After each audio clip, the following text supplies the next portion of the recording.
Meinen Eideathea, Pele Ido Aquilia.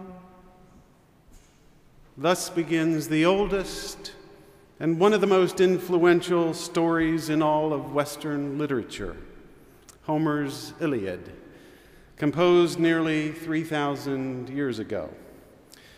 The Iliad and its sequel, the Odyssey, were the Harry Potter stories of the ancient world, epic in length, encyclopedic in scope, and wildly popular. The very first word of the Iliad is the Greek word meinen, which means rage. The word refers to the rage of the Greek hero Achilles, who becomes enraged when his share of war plunder, a young maiden named Briseis, is taken from him by the Greek commander Agamemnon. In a compelling new translation of the Iliad, Stephen Mitchell opens the story with these words: "The rage of Achilles. Sing it now, goddess, sing through me the deadly rage that caused the Achaeans such grief and hurled down to Hades the souls of so many fighters, leaving their naked flesh to be eaten by dogs and carrion birds, as the will of Zeus was accomplished." Moby Dick, written 2,500 years later by Herman Melville during the time he was a member of All Souls, he sat in the back pew, is also fueled by rage. The rage of a whaling captain named Ahab. A great white whale that Ahab dubbed Moby Dick had, during a previous voyage, destroyed Ahab's ship and bitten off his leg. Ahab vowed revenge. As the story of Ahab's vendetta voyage unfolds, he comes to view Moby Dick not only as the perpetrator of an evil act, but as the sum and substance of all evil absolutely. In a telling passage, Melville writes, "The white whale swam before Ahab as the monomaniac incarnation of all those malicious agencies which some deep men feel eating in them, till they are left living on with half a heart and half a lung. All evil to crazy Ahab was visibly personified and made practically assailable in Moby Dick. He piled upon the whale's white hump the sum of all the general rage and hate felt by his whole race from Adam down." During the closing chase near the end of the story, Ahab hurls his last harpoon at Moby Dick along with a final invective.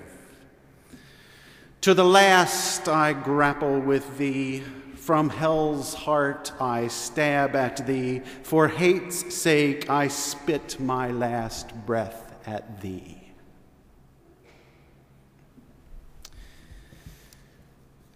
Words like these seem distressingly familiar these days. My own sense is that the tide of rage in our nation is rising.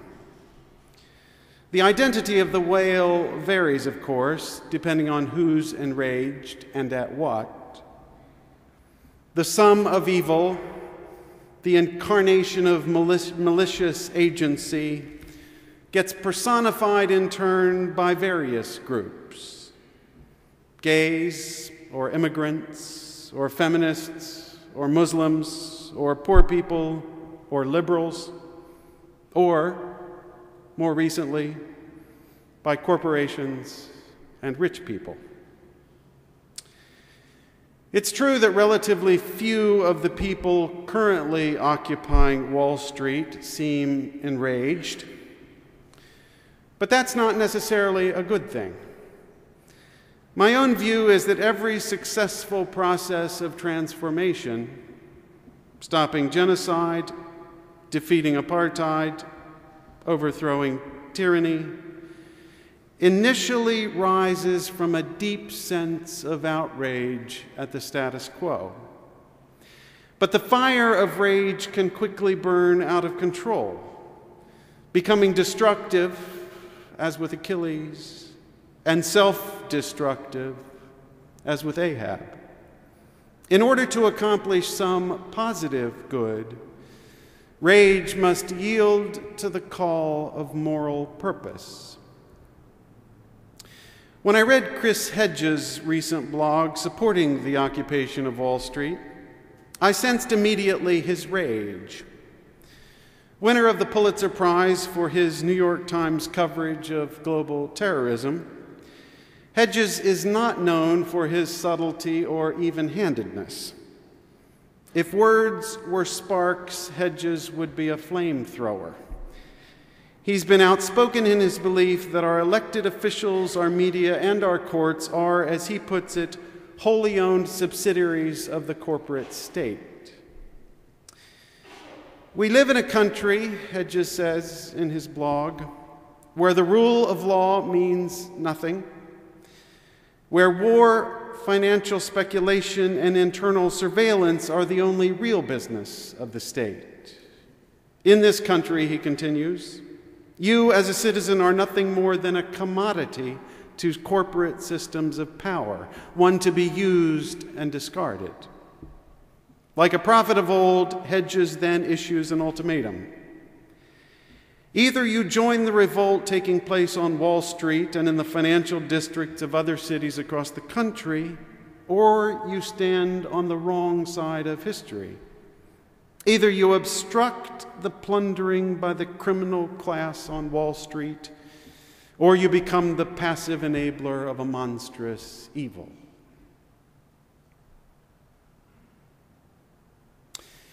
In literary terms, rage is a malignant form of anger that has morphed into madness. The Latin root of the word rage also forms the root of the word rabies. As invoked by Homer and Melville, rage is an understandable, though often ultimately self-destructive, human response to forces beyond our control. The will of the gods, in Achilles' case, or the power of the natural world in Ahab's. Achilles' rage led him to waste a decade fighting a pointless war, and Ahab's rage eventually dragged him to the bottom of the sea. In its self-destruction, rage is like resentment, which someone once described as drinking poison and waiting for the other person to die. Is the call to obstruct the plundering an invitation to become Captain Ahab, blindly enraged at the white whale of Wall Street? To paraphrase Shakespeare, shall we first kill all the corporations?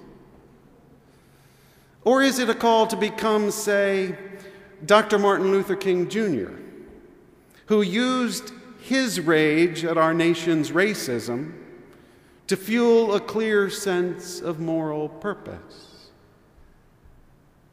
In either case, rage does seem justified. 3 years ago, within a period of months, we lost 20% of our national net worth. The aggregate value of all residential real estate in the U.S. today is 40% less than it was 5 years ago. Unemployment remains stubbornly high. 85% of students graduating from college last June plan to move back home with their parents. Measures of income inequality, such as the Gini coefficient, continue to climb. Bank lending remains perilously low, except for lending to the government, from which banks can borrow at virtually no interest and to which banks can lend back at virtually no risk. The profit from these transactions alone, as calculated by institutional investor, yielded banks a windfall of more than $200 billion during the first half of 2011. In bailing out the banks, we somehow also managed to privatize profits and socialize risk. In the face of such widespread devastation and disparity, rage seems an appropriate response. But it's also dangerous. It can seduce you into fighting pointless battles or drag you to the bottom of the sea. The division of the population into the 1% who are gleeful sinners and the 99% who are downtrodden saints may be rhetorically appealing, but it's also morally perverse. It indicts many good people without whose help we'd be in a far worse mess, and it exonerates many selfish people whose voices and votes helped get us into this mess. Besides, given the chance, relatively few of the 99% would be enraged by an opportunity to join the 1%. My hope is that the protests will spark the tinder of moral purpose, but I worry that they will become self-serving and self-absorbed. Rage can just as easily burn down the village as save it.